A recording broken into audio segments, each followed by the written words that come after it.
Sir, एक पेड़ माँ के नाम इस कार्यक्रम को आप लोग बढ़ा रहे हैं प्रदेश में। इस बार क्या लक्ष्य रखा गया है? क्योंकि पिछले साल भी लक्ष्य से ज़्यादा पौधे लगाए गए थे। लक्ष्य तो पहले वाला ही है 35 करोड़ का, पर पहले भी हमने इस लक्ष्य से ज़्यादा है हमारे सभी अधिकारीगण ने और समस्त वन विभाग की टीम ने दिलचस्पी लेकर इसको 36-36 करोड़ कर दिया। अब की बार भी एक पेड़ माँ के नाम से फिर हमें एक कागज मिली, जिसमें आदरणीय मुख्यमंत्री जी ने ये मार्गदर्शन पर जगह जगह एक मीटिंग हुई और सबको इस 36.5 करोड़ को भी ऊपर बढ़ाने का लक्ष्य हमारा है। वैसे भी 1 से 7 तक जुलाई तक वन महोत्सव का हमारा प्रोग्राम चलता है, जिसमें आदरणीय प्रधानमंत्री जी से लेके मुख्यमंत्री जी से लेके गवर्नर साहब के साथ साथ कोई भी हमारा पार्टी का कार्यकर्ता या पदाधिकारी या सरकार के लोग सभी वृक्षारोपण करने का काम करते हैं। हम सबका मकसद है अब इस प्रदेश में, जैसा कि हमारे से उत्तराखंड दूर हुआ था और हमारा वन क्षेत्र ज़्यादातर उत्तराखंड के एरिया में चला गया था, उससे हमें थोड़ी सी ठेस लगी थी। पर मैं प्रशंसा करना चाहूँगा अपने समर्थित साहब का और आप सबका, समस्त नागरिकों का, जिन्होंने दिलचस्पी लेकर उस भरपाई को, उस कमी को दूर करने का इन 8 साल में तेजी के साथ काम किया। एक चुनौती रहती है, पेड़ तो लगा दिए जाते हैं, वृक्ष लगा दिए जाते हैं, लेकिन उनका रखरखाव नहीं हो पाता है अच्छे से। इसके लिए कोई गाइडलाइंस, क्योंकि जियो टैगिंग की भी बात पूर्व में कही गई थी। जियो टैगिंग तो चल ही रहा है। इसके अलावा जैसा कि मैं अभी बताया था, दोबारा बताना चाहता हूँ, हमने ट्री गार्ड को विशेष ध्यान दिया है। अब की बार उन पौधे एक हमने लक्ष्य रखा है, एक हाइट से ऊंचे में, ताकि पशु और उनसे बच सके। अपना लक्ष्य रखा है अपना ट्री गार्ड का, और ज़्यादा से ज़्यादा जैसा कि आदरणीय प्रधानमंत्री जी ने एक पेड़ माँ के नाम रखा, उस पेड़ को जो अपनी माँ के नाम पर लगाता है वो रक्षा करने का भी उसी का काम है। उसकी आत्मिकता के साथ जो लगाव है उस पेड़ को मरने नहीं देता, वो सींचता भी है, बड़ा भी करता है। इसी तरह का हमने अलग अलग एक परिसर चुने, चाहे पुलिस लाइन हो, स्वास्थ्य विभाग हो या विद्यालय हो, ऐसी सुरक्षित जगह हमने लगाने का काम किया है ताकि वे हरे भरे रह के बड़ा हो सके। सर, जनपद गौतम बुद्ध नगर में कितना लक्ष्य तय किया है आपने? 2 लाख का लक्ष्य है। सर, आने वाले समय में जो है पॉल्यूशन का स्तर गौतम बुद्ध नगर में बढ़ता है, इस बार क्या कुछ ऐसे किया गया है जिससे जो है इसमें पॉल्यूशन विभाग ने अलग अलग व्यवस्थाएं के अलावा ये वृक्षारोपण भी उसमें हमारा सहयोग करने का काम करना है, अच्छा माहौल देने का काम करना है। आप देखते होंगे कुछ घरों में लोगों ने बेडरूम में भी छोटे छोटे पौधे भी लगाए, जिन्होंने ऑक्सीजन देने का काम किया। ये आपकी वजह से और हमारे विभाग की जागरूकता की ही पहचान है, ताकि लोगों के बेडरूम में भी ये पौधे लगाए। धन्यवाद। उत्तर प्रदेश के अंदर जो फॉरेस्ट कवर है उसकी बढ़ोतरी को सर्टिफाई किया है। उनकी हर 2-2 साल के बाद state of forest India report निकलती है और उसके अंदर हम लोगों की वृद्धि है वो पूरे देश के अंदर दूसरे नंबर पर है। छत्तीसगढ़ के बाद दूसरे नंबर पर हम रहे। माननीय मंत्री जी ने हम लोगों को इस बात के लिए उत्साहित किया है। यहाँ पे आज के इस अवसर पर मेरे साथ में मेरे छोटे भाई के समान जिला पंचायत अध्यक्ष समूह, पिछली बार भी उन्होंने सभी संस्थाओं ने हमारा मिलकर सहयोग किया था। अब की बार भी हम सारी संस्थाओं के हमारे निवेदन के बाद वो हमारा वृक्षारोपण में अच्छा खासा सहयोग करने का काम कर रहे हैं। एक नया समूह हमने जोड़ने का अब की बार काम किया।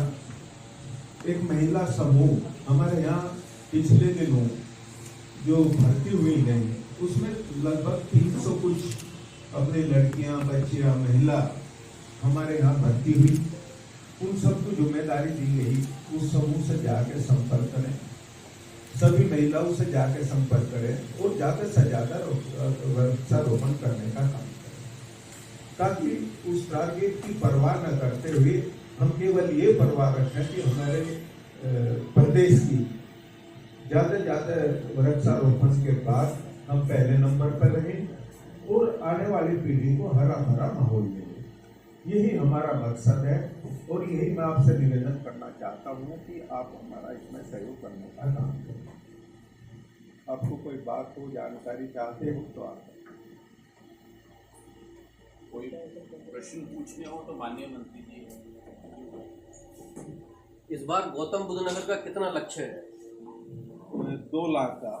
वैसे तो सभी विभागों को अलग अलग जिम्मेदारियां दी गई है, जैसा कि हमारे यहाँ पुलिस लाइन का बड़ा परिसर है, स्वास्थ्य विभाग का बड़ा परिसर है, अपना शिक्षा विभाग का बड़ा परिसर है, उनको मिला के तो बड़ा 9 लाख कुछ है। 9 लाख हमारे विभाग का 2 लाख के करीब। मंत्री जी, कुछ अवसरों पे भी पौधारोपण की योजना है शायद? हमने अलग अलग जैसा अटल वन के अलावा अलग अलग नाम पर वनों के भी नाम रखे हैं जी। और एक पेड़ माँ के नाम का जो आह्वान आदरणीय प्रधानमंत्री जी ने किया, जिसका हमने सब ने बढ़ चढ़ के हिस्सेदारी ली जी। उसमें आम कार्यकर्ता और आम आदमी से लेकर और जितने हिंदुस्तान के जिम्मेदार लोग हैं उन्होंने इस लक्ष्य को पूरा करने के लिए और इस आह्वान में हिस्सेदारी लेने के लिए सभी वृक्षारोपण कर रहे हैं। हमने इसकी परवाह नहीं की।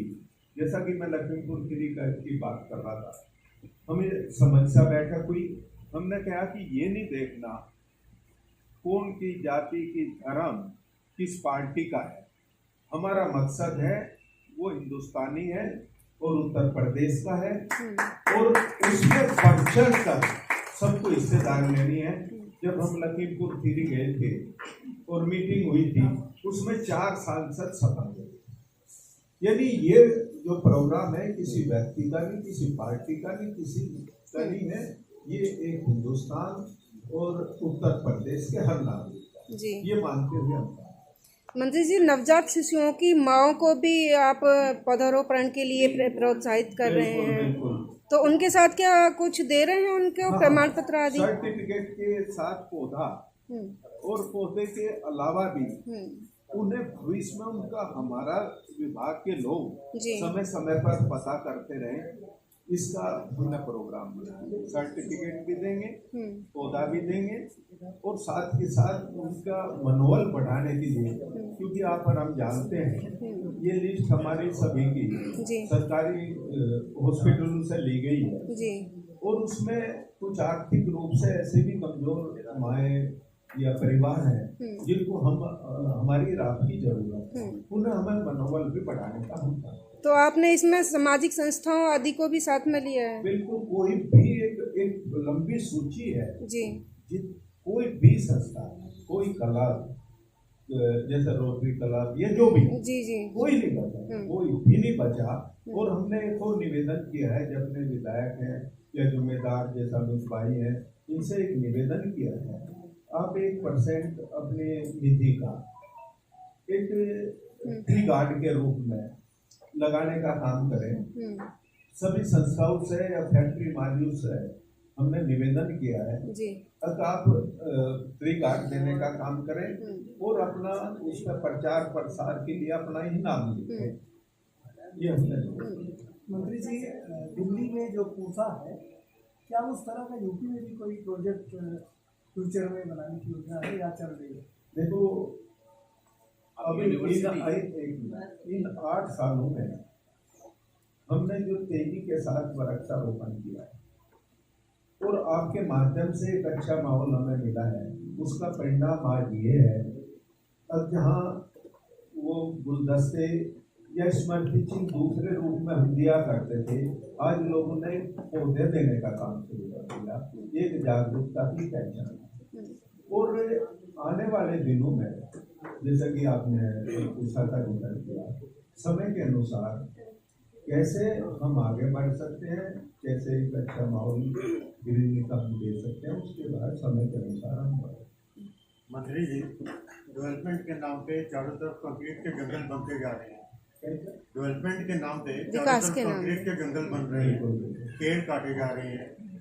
बिल्डर्स के ऊपर क्यों नहीं कोई ऐसा शिकंजा, ऐसा रूल बनता कि सिर्फ हल्का सा ऑर्नामेंटल प्लांट्स है, लैंडस्केपिंग के बजाय वो अपने पूरी बाउंड्री में एक अच्छे बड़े प्लांट्स लगाए, कम से कम 500,000 प्लांट्स, ताकि पूरी सोसाइटी में शुद्ध उनको वायु भी मिले। उनके लिए कुछ मापदंड तय हों। प्लस ये क्या कहते हैं, जो उन्होंने पेड़ काटे हैं डेवलपमेंट के नाम पे, उसकी भी भरपाई हो पाए। ऐसा कोई रूल नहीं है, क्योंकि बिल्डर्स क्या करते हैं, डेवलपमेंट के नाम पे सारे पेड़ काट देते हैं, खेत खत्म होते जा रहे हैं, ऑर्नामेंटल प्लांट्स लगाते हैं या लैंडस्केपिंग आर्किटेक्ट करके दे देता है, लेकिन कोई अच्छे बड़े पेड़ वहाँ पूरी सोसाइटी में नहीं बने। अभी मुख्यमंत्री जी ने एक मीटिंग ली, जिसमें मुख्य अपने मंत्री लोग भी थे, हर विभाग के प्रमुख सचिव थे।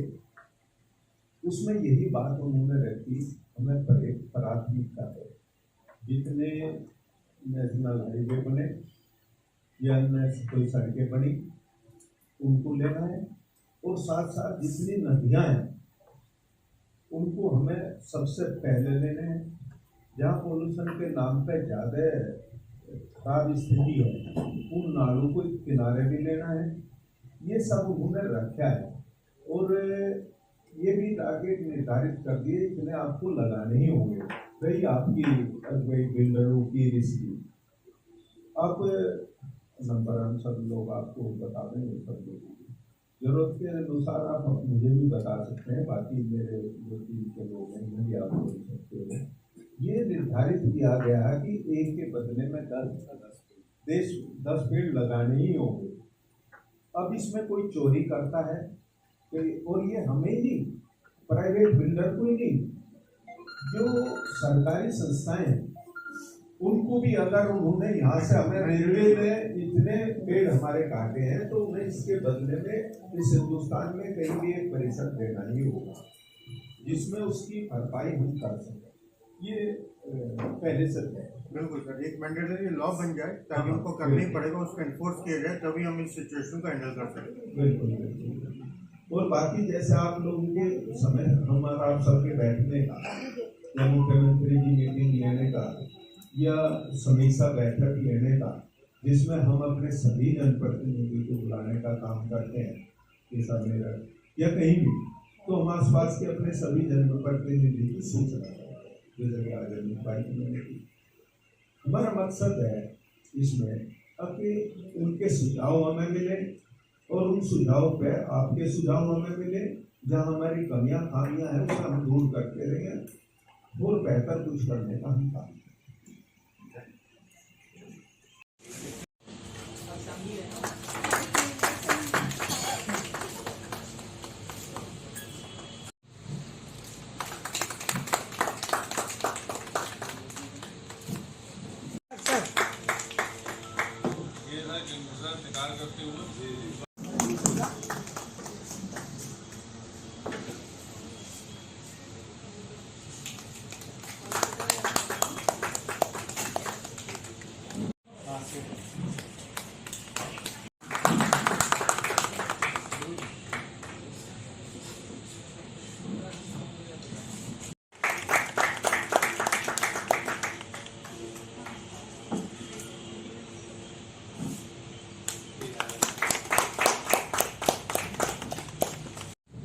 आपने अपने व्यस्ततम समय में से आज हम लोगों को समय दिया सर। सरकार की प्राथमिकता में वृक्षारोपण सबसे ऊपर है। इस समय जुलाई के महीने में सबसे बड़ा जो कार्यक्रम हमें कराना है वो वृक्षारोपण का ही कराना है। और अभी पिछले दिनों माननीय मुख्यमंत्री जी ने जो रिव्यू करके निर्देश दिए थे, उनका भी सर हम लोग यहाँ पे पालन करा रहे हैं। जो भी नया बच्चा मतलब बच्चा पैदा हो रहा है हमारे हॉस्पिटल में, उनको पौधे देना और सारी चीज़ें हम लोग कर रहे हैं। एक पेड़ माँ के नाम, इस पर भी बृहद कार्यक्रम चल रहा है सर। 7 तारीख को माननीय मंत्री जी गडकरी जी सर आएंगे हमारे यहाँ पे, और एक्सप्रेस वे पे बड़ा प्लांटेशन का कार्यक्रम है, NHI के सौजन्य से हो रहा है। यहाँ के बहुत सारे जो समाज सेवी हैं और CSR के जो पार्टनर्स हैं, उनके सहयोग से हम लोग हिंडा नदी के किनारे भी कोशिश कर रहे हैं, क्योंकि बहुत सारी कुछ तो सरकारी ज़मीन मिल रही है, कुछ प्राइवेट लैंड भी है। तो हम लोग सबसे बात करके ये प्रयास कर रहे हैं कि इंडियन के किनारे हम लोग वृक्षारोपण कर सकें, ताकि नदियों का संरक्षण जो माननीय मुख्यमंत्री जी की अपेक्षा है उस पर हम लोग खड़े उतर सकें। हमारी अध्यक्षता में सर हर महीने वृक्षारोपण समिति की बैठक होती है नियमित रूप से, सारे विभाग उसमें पार्टिसिपेट करते हैं। और आप देख भी रहे होंगे नोएडा में अगर आप घूमें तो हरियाली यहाँ पे कंपेरेटिवली बाकी जनपदों से आपको भले ही बड़ी बड़ी इमारतें दिखती हैं तो उसके बीच में तो हरियाली भी दिखती है। तो प्रयास हर कोई, और यहाँ पे जन भागीदारी बहुत अच्छी रहती है। अध्यक्ष जी हमारे बीच में हैं, RWAs यहाँ पे बहुत एक्टिव रहते हैं, सांसद जी, विधायकगण और हर समाज से जुड़े हुए, चाहे वो अधिवक्तागण हो या पत्रकार बंधु हो, हर लोग इसमें सहयोग करते हैं। क्योंकि प्रदूषण का दुष्प्रभाव सबसे पहले झेलने वाले हम ही लोग हैं। तो अक्टूबर नवंबर आते आते वो ऐसा एयर क्वालिटी हमारी खराब होती है कि हर व्यक्ति सीधे महसूस करता है कि पर्यावरण अगर प्रदूषित होगा तो उसका प्रभाव हमें झेलना ही होगा। तो लोग थोड़े जागरूक भी हैं, और हम लोग जब सामूहिक रूप से प्रयास करते हैं तो हर कोई व्यक्ति आगे आके अपना योगदान भी देता है।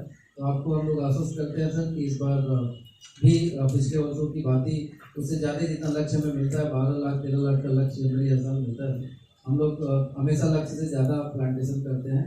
और सबसे बड़ी बात है कि वो पौधे सब सुरक्षित भी, अधिकतर पौधे हमारे यहाँ के जो हैं सर वो सब सुरक्षित भी हैं सर, क्योंकि प्राधिकरण एक बड़ा बजट हमारा प्लांटेशन पे खर्च करता है। फिर बहुत सारी इंडस्ट्रीज हैं वो अपने CSR से भी पैसा खर्च करती हैं, और फॉरेस्ट डिपार्टमेंट ने भी बहुत सारे प्लांटेशन कराए हैं और सब सर्वाइव कर रहे हैं।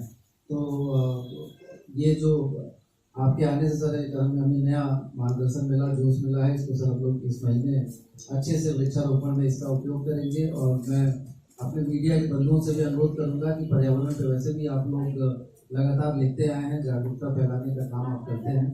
तो आज के इस कार्यक्रम के माध्यम से आप लोगों से मैं अपील करूंगा कि पर्यावरण को सुरक्षित रखने के लिए आप अपना भी योगदान दें। हर व्यक्ति अगर हमारे इस पर्यावरण संरक्षण से जुड़ जाएगा तो फिर ये मुहिम चलाने की आवश्यकता ही नहीं पड़ेगी। हम लोगों का ये दायित्व होना है, और यही एक चीज़ है जो आगे आने वाली पीढ़ी के को विरासत के रूप में हम दे के जाएंगे। अगर हम खराब प्रदूषित वातावरण को देंगे तो आगे आने वाली पीढ़ियों को ही झेलना होगा। आपके पास सब कुछ है, पैसा है, संसाधन है, लेकिन अगर शुद्ध वायु नहीं होगी, शुद्ध जल नहीं होगा तो फिर सारी चीज़ें बेकार हो जाती हैं। तो हमें इसको एक मुहिम बनाना चाहिए, अपनी दिनचर्या का हिस्सा बनाना चाहिए, और लोगों को प्रेरित करना चाहिए कि वो अपने आसपास के वातावरण को न केवल साफ सुथरा रखें बल्कि उसको हरा भरा बनाने में भी अपना योगदान दें। तो थैंक यू सर।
नमस्कार साथियों, इस समय मैं हूँ ओखला पक्षी विहार में और आज यहाँ पे वृक्षारोपण का कार्य जो महोत्सव था, वृक्ष महोत्सव, वो प्रारंभ हुआ है उत्तर प्रदेश सरकार की तरफ से। और जो मलिक जी हैं, वन मंत्री, राज्य पर्यावरण मंत्री मलिक जी, और हमारे जिलाधिकारी महोदय मनीष वर्मा जी और जिला पंचायत अध्यक्ष अमित चौधरी जी के द्वारा यहाँ पे आज बहुत ही शानदार वृक्षारोपण के साथ कार्यक्रम प्रारंभ हुआ है।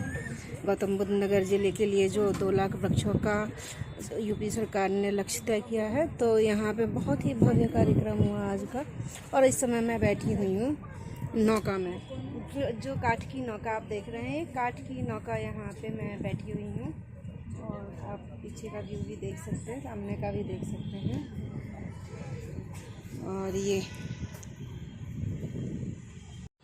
नमस्कार साथियों, इस समय मैं हूँ अभी ओखला पक्षी विहार में, जहाँ पे बहुत ही सुंदर कार्यक्रम का आयोजन हुआ, वृक्षारोपण महोत्सव, जहाँ हमारे जिलाधिकारी महोदय मनीष शर्मा जी और वन राज्य पर्यावरण मंत्री मलिक जी और यहाँ के वन अधिकारी प्रमोद श्रीवास्तव जी, सभी ने बहुत ही गौतम बुद्ध नगर का जो लक्ष्य तय हुआ है 2 लाख वृक्षों का उत्तर प्रदेश सरकार की तरफ से, उसका भव्य उद्घाटन किया। और आप देख रहे हैं मेरे पीछे बहुत ही प्यारा सीन है, जो काठ की नौका बनाई हुई है। और सामने आप एक बहुत सुंदर यहाँ पे पक्षी विहार के लिए तालाब देख रहे हैं। ये नौका है मेरे पीछे, और ये है यहाँ पे आप देख रहे हैं जलाशय, जलकुंभी बहुत ही बड़ी संख्या में यहाँ जलाशयों में पाई जाती है, चाहे वो सूरजपुर वेटलैंड हो या फिर धनौरी वेटलैंड हो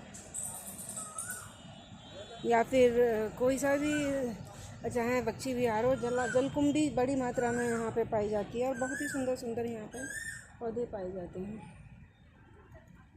मैं दिखाती हूँ जलाशय का बहुत प्यारा सीन, क्योंकि कंक्रीट के जंगलों में रहकर कुछ बच्चे भी आए हुए हैं यहाँ पे, बहुत सारे जो यहाँ पे दर्शकगण हैं जो आते हैं यहाँ पे विज़िट करने, देखने, प्रकृति का आनंद उठाने।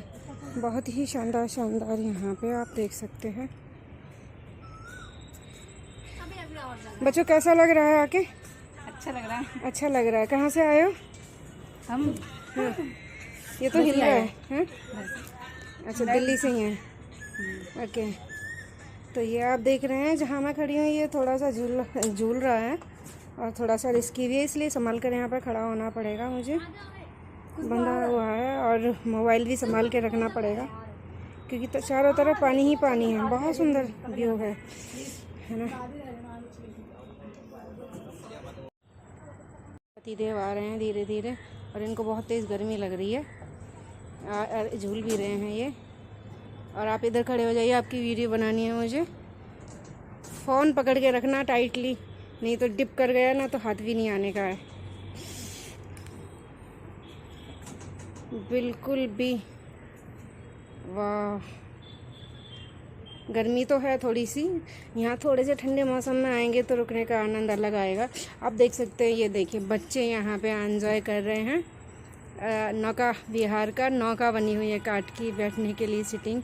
और ये सारे ऑफिस वगैरह हैं अधिकारियों के, जलकुंभी के पौधे हैं। और ये हैं डॉक्टर ईश्वर सिंह जो खड़े हुए हैं। बोलिए कुछ।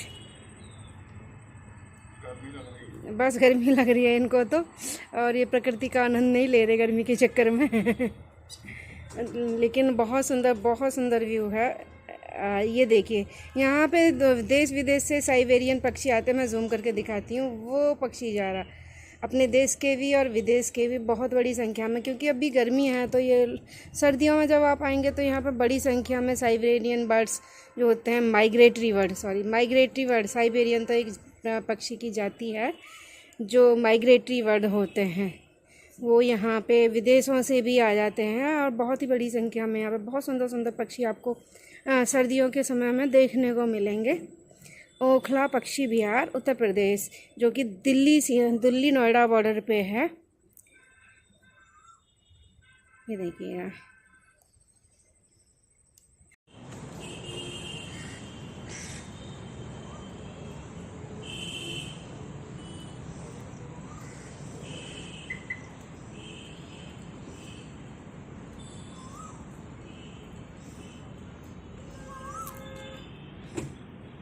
ओखला पक्षी विहार में आपका स्वागत है।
मायावती गाना में था।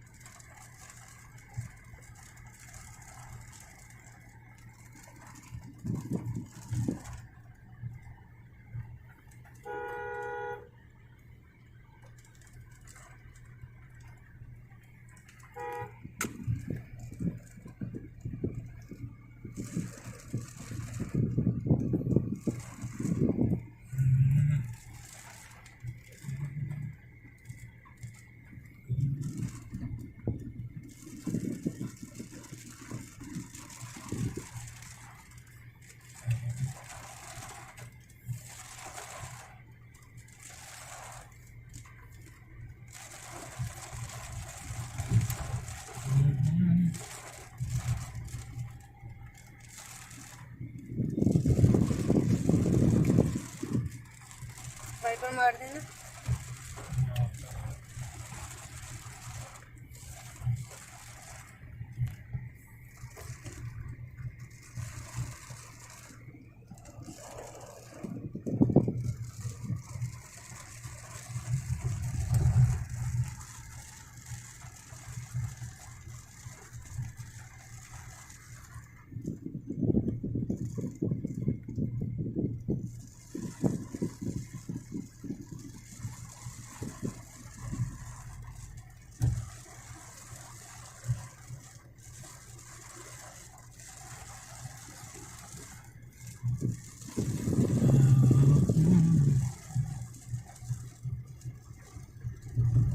काफी बड़ा है तो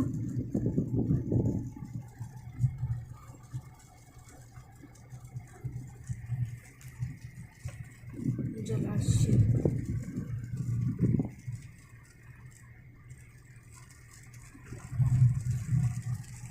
हम इस समय गाड़ी से चल रहे हैं और गाड़ी से भी हम लगभग किलोमीटर के करीब आ गए होंगे। बहुत बड़ा है। इधर ये आ गया है मायावती वाला भवन, दलित प्रेरणा स्थल इधर की साइड में, और इधर ये आप देख रहे हैं ओखला पक्षी विहार, और ये सामने बकरी भी हैं, बकरी जंप करती हुई जा रही हैं। हमने सोचा कि चलिए आज हम गाड़ी से राउंड लगाते हैं ओखला पक्षी विहार का। और हम काफ़ी दूर निकल आए हैं गेट से। आप देख सकते हैं बड़े बड़े पौधे हैं यहाँ पे। सारी आपको वृक्षों की भी सारी प्रजातियाँ यहाँ पे मिल जाएंगी। और गाड़ी चूँकि प्रवेश नहीं कर सकती तो यहाँ पे ऐसी छोटी वाली गाड़ियों से घुमाया जाता है पर्यटकों को जो यहाँ पे ओखला पक्षी विहार में आते हैं। ये घूम रहे हैं सभी। और यहाँ पे ये फिर से वही जलकुंभी बहुत ही बड़ी संख्या में जलाशय के अंदर आपको मिलेगी। और हम आ चुके हैं और यहाँ पे क्या हम यहाँ से भी वापस जा सकते हैं क्या? रास्ता है ये। हम अब अंत में आ चुके हैं। ओखला पक्षी विहार थैंक्स फॉर विजिट लिखा हुआ है, ये लास्ट है। और गेट बिल्कुल मेन रोड से शुरू होता है, यूपी दिल्ली बॉर्डर से। और चूँकि बारिश आ रही है कार्यक्रम समय से समाप्त हो गया, अन्यथा बारिश में विघ्न कर देती। इंद्रदेव भगवान आ चुके हैं इस समय और हम बिल्कुल अंत में आ चुके हैं। आप देख रहे हैं ये ओखला पक्षी विहार का अंत है। और बहुत घोंसले भी लटकाए हुए हैं इन्होंने जो हाथ से बने हुए हैं, पक्षियों द्वारा बने हुए हैं। और हम अब यहाँ से वापसी करेंगे। सर्दियों के समय में ज़रूर आइएगा। बहुत सारे पर्यटक हैं इसके अंदर जो दिख नहीं रहे हैं। और यहाँ से भी ये बहुत बड़ा है, अगर आप घूम सकते हैं ना तो बाई कार बहुत बड़ा है लास्ट तक भी। चलो बिग झुंड है या ईख है ये थोड़ा समझ नहीं आ रहा है। बड़े बड़े पत्ते हैं पर झुंड के ईख के। अब यहाँ से एक कच्चा रास्ता प्रारंभ हो चुका है और हम अब इसके मतलब कि चारों ओर इसका काफ़ी बड़ा ओखला पक्षी विहार है। अभी हालांकि पक्षियों की संख्या या फिर पक्षी अभी पेड़ पौधों पे बैठे हुए होंगे, अपने झाड़ों में छिप रहे होंगे यहाँ पे जो झाड़ हैं। लेकिन यहाँ पे देश विदेश से बहुत बड़ी संख्या में पक्षी आते हैं और उनके शासन प्रशासन ने उनके हर लिए भरण पोषण की हर तरह की व्यवस्था की हुई है। ये ओखला पक्षी विहार।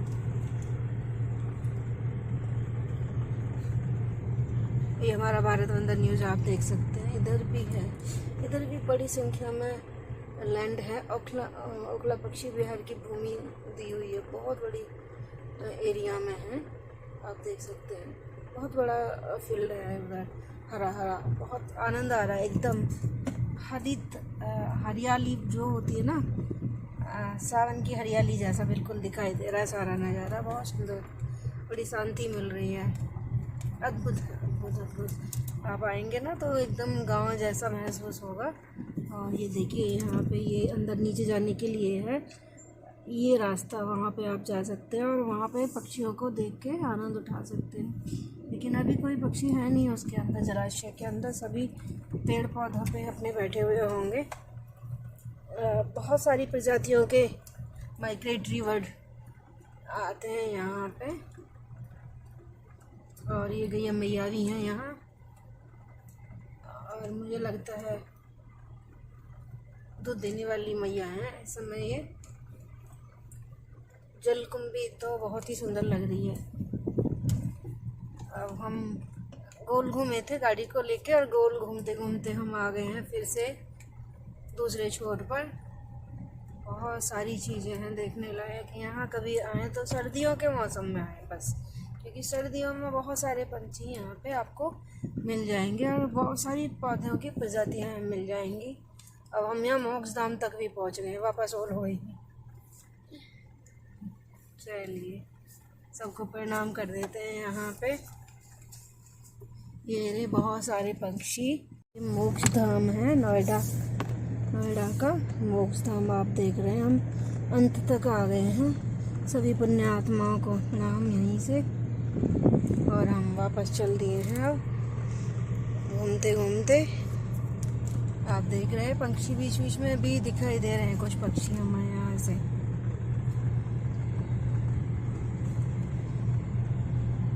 और गाय ये भी बहुत सुंदर, बहुत शानदार लग रहा है सारा केक का। यहाँ पे ये रहे देखिए पक्षी, तीन 3 पक्षी यहाँ पे हैं, आप देख सकते हैं। ये छोटे छोटे से, मैं इधर से दिखाती हूँ आपको। वाह, बहुत सुंदर थे ये वाले पक्षी। तीतर थे। तीतर की कहावत आपको याद होगी। फंसी गई थी।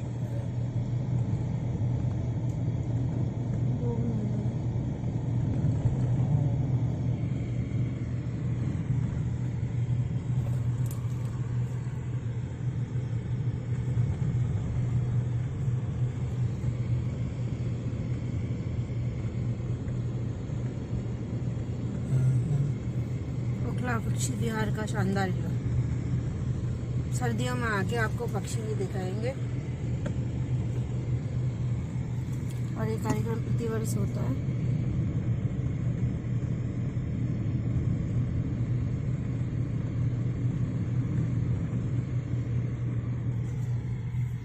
बच्चे बहुत आए हुए थे यहाँ पे कार्यक्रम के लिए, नहीं घूमने, पर्यटक कार्यक्रम के लिए तो सब चले गए। छोटी मुर्गी भी यहाँ पे बहुत बोर्ड लगे हुए हैं, जो जिन जिन प्रजातियों के पक्षी यहाँ पे रहते हैं उनके बोर्ड लगे हुए हैं, आप देख सकते हैं।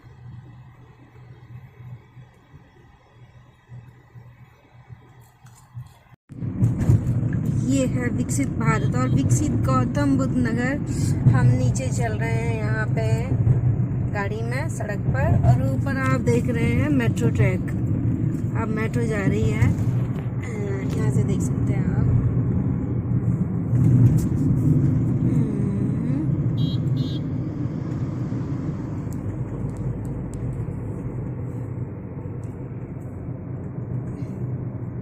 आने वाला भारत की बदलती तस्वीर देख रहे हैं आप। सामने मेट्रो जा रही है।